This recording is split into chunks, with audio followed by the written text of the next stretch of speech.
Alhamdulillahirabbil alamin wa bihi nasta'inu ala umuri dunya waddin wassalatu wassalamu ala asyrafil anbiya'i wal mursalin sayyidina wa maulana Muhammadin wa ala alihi wa sahbihi ajma'in. Amma. Sahabat ADN Channel rahimakumullah. Perkenalkan, saya Siti Nur Farihah, asal Kayan Kidul, Kabupaten Kediri, akan memaparkan sedikit pengetahuan yang saya miliki tentang hukum peringatan Maulid Nabi. Namun sebelum itu, tolong tekan subscribe dan tekan lonceng untuk aktifkan notifikasinya. Baik, hukum peringatan Maulid Nabi. Jika kita menginjak kota lain, kita merantau ke pulau lain, kita merantau ke negara lain, bahkan kita merantau ke dunia lain, maka kita akan menemukan berbagai perbedaan pendapat tentang boleh tidaknya peringatan Maulid Nabi. Bahkan ada beberapa pihak yang mengharamkan peringatan Maulid Nabi dengan berbagai alasan. Kemudian bagaimana dengan kita? Nah, Maulid Nabi ini merupakan bentuk rasa syukur atas kelahiran baginda Nabi Muhammad SAW dan juga wujud rasa cinta kita kepada beliau. Maulid Nabi ini merupakan momen di mana kita mengingat perjuangan beliau yang sangat gigih dalam menyebarkan agama Islam. Beliau telah menyelamatkan kita dari kekufuran zaman jahiliyah menuju terangnya cahaya keimanan, dari keterbelakangan menuju kemajuan dalam berbagai aspek kehidupan. Kemudian dalam prosesi pelaksanaannya, Maulid Nabi ini berupa pembacaan Al-Quran, kemudian pembacaan sejarah, pembacaan sholawat, kemudian doa dan penyediaan makanan untuk yang hadir. Dari kesemua unsur ini semuanya adalah kebaikan. Tidak ada satupun yang bertentangan tentang Al-Quran dan hadis. Tidak ada sama sekali. Maka peringatan Maulid Nabi ini masuk ke dalam dalil umum perintah berbuat kebaikan, sebagaimana Allah berfirman dalam Al-Quran, Bismillahirrahmanirrahim, waf'al khaira la'allakum tuflihun, yang artinya, dan berbuatlah kebaikan maka kamu akan mendapatkan kemenangan.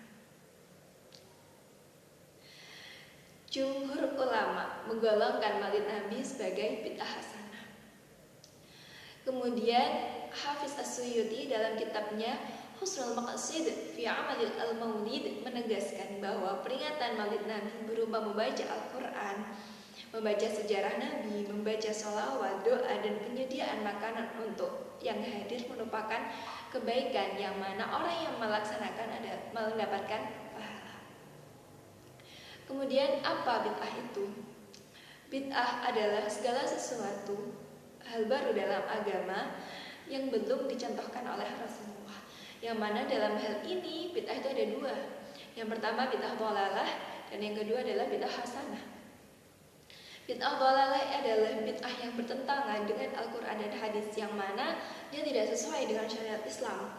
Dan kemudian yang kedua adalah bid'ah hasanah, yaitu bid'ah yang baik, yaitu segala hal baru atau bid'ah yang sesuai, yang tidak bertentangan dengan syariat Islam, tidak bertentangan dengan Al-Quran dan Sunnah. Maka seperti yang telah disabdakan oleh Rasulullah SAW, man ahdatsa fi amrina hadza ma laysa fihi fahuwa raddun. Barang siapa yang membuat sesuatu yang baru dalam agama dan bukan bagian dari agama, maka ia tertolak. Kemudian Imam Syafi'i dalam Fathul Bari juga mengungkapkan bahwa al-bid'atu bid'atan mahmudatun wa mazmumatun. Fama wafaqa as-sunnah fahuwa mahmud wa ma khalafaha fahuwa mazmum. Bid'ah itu ada dua, bid'ah yang terpuji dan yang tercela.